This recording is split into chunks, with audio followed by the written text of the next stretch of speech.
Channel ఎడ్జుమంగ్.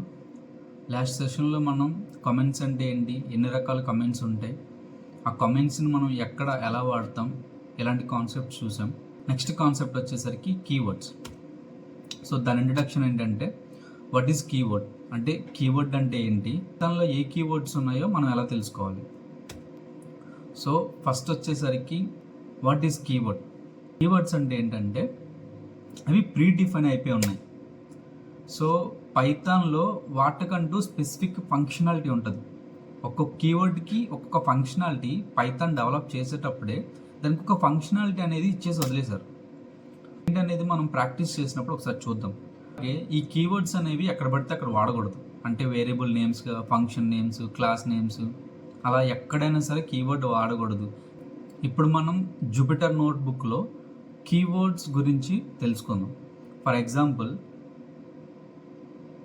ఇప్పటివరకు మనం print statement చూసాం కదా, PRINT, print of Mangaraju. So print అయింది. ఇక్కడ ప్రింట్ అనేది కీవర్డ్. ఓకే బ్రో, అది కీవర్డ్ నువ్వు ఎలా చెప్తున్నావు చూడండి. మీరు ఏదైనా టైప్ చేయండి, కలర్ మాత్రం ఈక్వల్గా ఉంది. కీవర్డ్స్ మాత్రం టైప్ చేయండి, కలర్ చేంజ్ అవుతుంది. ఇక్కడ ప్రింట్ అనేది కీవర్డ్. సో ఆ ప్రింట్ ఫంక్షనాలిటీ ఏంటి, మనం ఏదన్నా బ్రాకెట్లో ఇచ్చినప్పుడు దాన్ని ప్రింట్ చేసి చూపించడం దాని ఫంక్షనాలిటీ. ఇప్పుడు ఇందాక ఆర్ అనేది నేను రాసా, ఇదొక కీవర్డ్. ఇదేంటి, ఇదొక రిలేషనల్ ఆపరేటర్. ఈ ఆపరేటర్స్ అన్ని మనం అప్కమింగ్ సెషన్లో మాట్లాడుకుందాం, బట్ జనరల్ చెప్తున్నా. సో నాట్ ఉంది, ఇది కూడా రిలేషనల్ ఆపరేటర్. ఓకే, ఇంట్ అనేది ఉంది, ఇదేంటి, డాటా టైప్ కన్వర్షన్. ఇంట్ అనేది ఏదన్నా వేరే డాటాని ఇంట్లో కన్వర్ట్ చేసుకుంటుంది. సో ఇది ఒక ఫంక్షనాలిటీ. సో ప్రతి ఫంక్షనాలిటీ అంటే నేనేం చెప్తున్నానంటే, ప్రతి కీవర్డ్కి ఒక స్పెసిఫిక్ ఫంక్షనాలిటీ అనేది పైథాన్ అనేది ముందే డిఫైన్ చేసి ఉంది. అది మీరు బ్లైండ్గా గుర్తుపెట్టుకోవాలి. పైథాన్లో ఎన్ని కీవర్డ్స్ ఉన్నాయని మనం ఎలా తెలుసుకోవాలి. సో ఇక్కడ ఒక మాడ్యూల్ ఉంది, keyword, print keyword dot KWLIST list. Print keyword dot KW list అనేది మనం యూజ్ చేస్తే కీవర్డ్స్ అన్నీ వచ్చినాయి. ఇవన్నీ కీవర్డ్స్, ఒక్కొక్క కీవర్డ్ ఒక్కొక్క ఫంక్షన్ అనేది డిఫైన్ చేస్తుంది.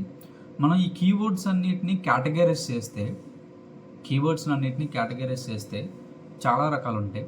మనం 1 by 1 అన్ని కీవర్డ్స్ ఎక్స్ప్లెయిన్ చేయకుండా జస్ట్ బేసిక్ కీవర్డ్స్ అనేవి మీకు ఎక్స్ప్లెయిన్ చేస్తాం. సో ఈ ఆపరేటర్ కీవర్డ్స్లోకి వచ్చేసరికి ఏంటంటే and, or, not, is, as, ఇలాంటివి ఆపరేటర్ కీవర్డ్ అనే ఒక కేటగిరీలోకి వస్తాయి అన్నమాట. నెక్స్ట్ కేటగిరీ వచ్చేసరికి ఫంక్షన్స్. సో ఈ ఫంక్షన్స్లో మనం ఏం యూజ్ చేస్తామంటే డెఫ్, రిటర్న్. నెక్స్ట్ కేటగిరీ వచ్చేసరికి ఫంక్షన్స్. సో వీటిలోకి ఏమొస్తాయంటే డెఫ్, రిటర్న్, లాంబ్డా, ఇట్లాంటివన్నీ ఫంక్షన్ కేటగిరీలోకి వస్తాయి. నెక్స్ట్ కేటగిరీ ఏంటంటే వాల్యూ.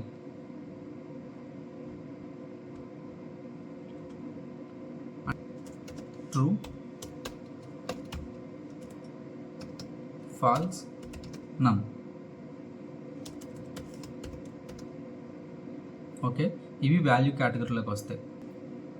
నెక్స్ట్ కేటగిరీ వచ్చేసరికి కంట్రోల్ ఫ్లో. అంటే ఏంటి, for,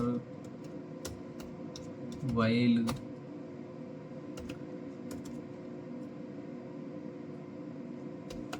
break, continue, if, else, ఇలాంటి చాలా కీవర్డ్స్ ఉన్నాయి. ఇవి కూడా కంట్రోల్ ఫ్లోలోకి వస్తాయి అన్నమాట. ఒక టైప్ ఆఫ్ కీవర్డ్స్ తీసుకోవాల్సి వస్తే ఇంపోర్ట్కి సంబంధించిన కొన్ని కీవర్డ్స్ ఉంటాయి.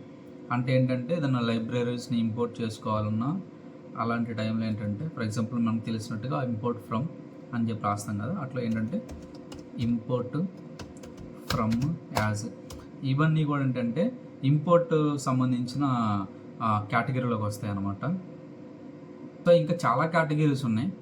మీరు ఈ కీవర్డ్స్ ఈ ప్రతిదీ కూడా ఒక్కొక్క కీవర్డ్ కూడా ఒక్కొక్క టైప్ ఆఫ్ కేటగిరీకి సంబంధించింది. ఫర్ ఎగ్జాంపుల్ ఇది ఫాల్స్ ఇవన్నీ చెప్పాను కదా, ఇవన్నీ వాల్యూకి సంబంధించినవి. తర్వాత అసింక్ అవైట్ అనేవి ఏంటంటే కాల్ బ్యాక్ ఫంక్షన్కి సంబంధించిన కీవర్డ్స్ ఇవి.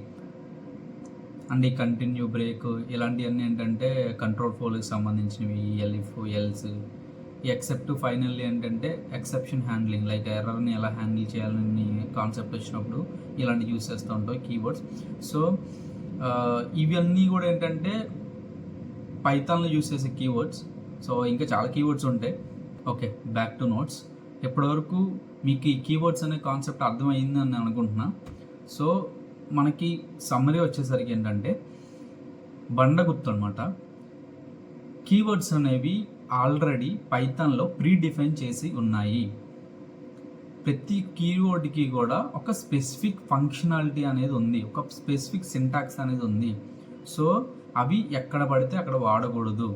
అంటే ఒక వేరియబుల్ నేమ్గా నేను ఇంట్ ఇస్తాను అంటే కనుక అది మీకు ఎర్రర్ వస్తుంది అన్నమాట తర్వాత.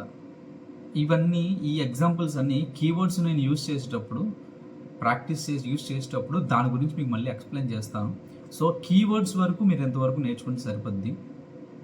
ఓకే, సో కీవర్డ్స్ అనేవి ఎక్కడ పడితే అక్కడ యూజ్ చేయకూడదు. కీవర్డ్స్ ఆ రిక్వైర్మెంట్ ఎక్కడైతే ఉందో అక్కడ మాత్రం యూజ్ చేయాలి. ఓకే, సో ఈ సెషన్కి సంబంధించిన ఎటువంటి డౌట్స్ మీకున్నా సరే కామెంట్స్లో మీరు పెట్టండి.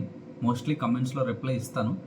ఇంకా ఇంపార్టెంట్ ఇది నేను మిస్ చేశాను అని ఉంటే కనుక నెక్స్ట్ వీడియోలో దీన్ని నేను యాడ్ చేస్తాను.